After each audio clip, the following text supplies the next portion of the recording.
పంచకట్టులో రాజశేఖర రెడ్డిని తలపిస్తున్నాడు. వ్యూహాలు రచించడంలో కేవీపీనే తలదన్నేశాడు. సోనియమ్మకు నమ్మిన బంటుగా రాహుల్ గాంధీకి తలలో నాలుకలా మెదులుతున్నాడు. ఇక ప్రియాంక గాంధీకైతే ప్రియమైన నేతగా మారాడు. మొత్తంగా కాంగ్రెస్ పార్టీకి వీర విధేయుడు, తెలంగాణ తెలుగు బ్రాండ్ అంబాసిడర్ గా మారాడు. ఆయన ఎవరో మీకు ఈ పాటికే అర్థమై ఉంటుంది. ఇంకెందుకు ఆలస్యం, ఎవరా నేత? ఇప్పుడు ఆయన ప్రస్తావన ఎందుకొచ్చింది? దేశం మొత్తం మీద హాట్ టాపిక్ గా ఎందుకు చర్చ నడుస్తోంది? Let's watch the story.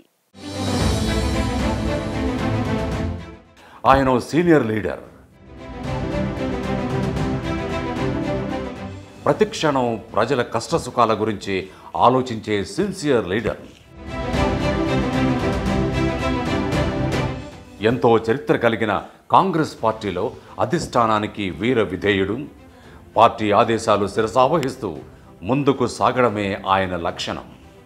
వివాదాలకు ఎప్పుడూ దూరంగా ఉంటూ సౌమ్యుడిగా, క్రమశిక్షణ కలిగిన నాయకుడిగా ఎదిగిన ఆయనే తెలంగాణ డిప్యూటీ సీఎం భట్టి విక్రమార్క.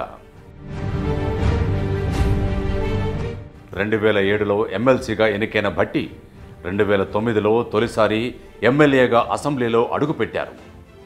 ఆ తర్వాత వెనక్కి తిరిగి చూసుకోలేదు. 2014, 2018, 2023లో వరుసగా ఎమ్మెల్యేగా గెలుస్తూ వచ్చారు. ప్రస్తుతం తెలంగాణ డిప్యూటీ సీఎంగా బాధ్యతలు నిర్వహిస్తున్నారు.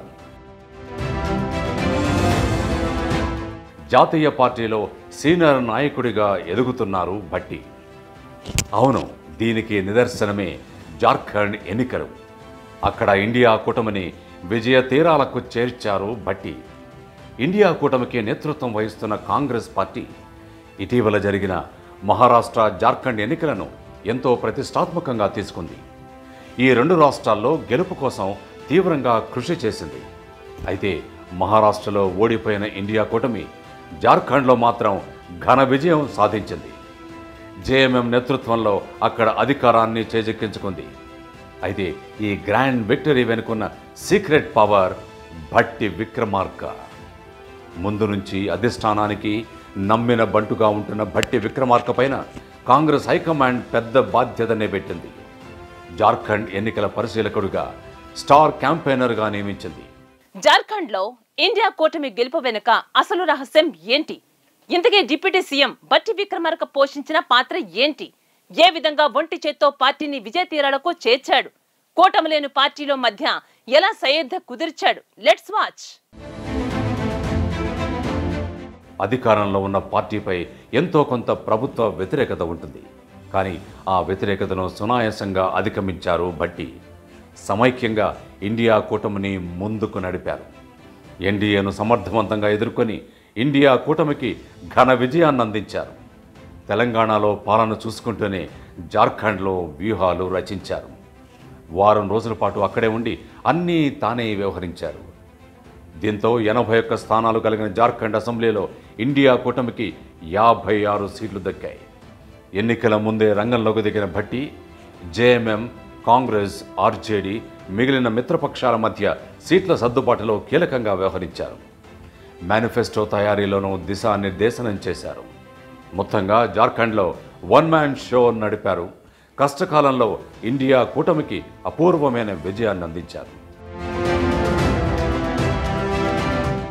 జార్ఖండ్ విజయంతో భట్టి గ్రాఫ్ ఒక్కసారిగా పెరిగిపోయింది. ముందు నుంచి కాంగ్రెస్ అధిష్టానానికి నమ్మిన బంటు భట్టి. తెలంగాణలో కాంగ్రెస్ పార్టీ పీకల్లోతు కష్టాల్లో ఉన్న దాన్ని వదల్లేదు.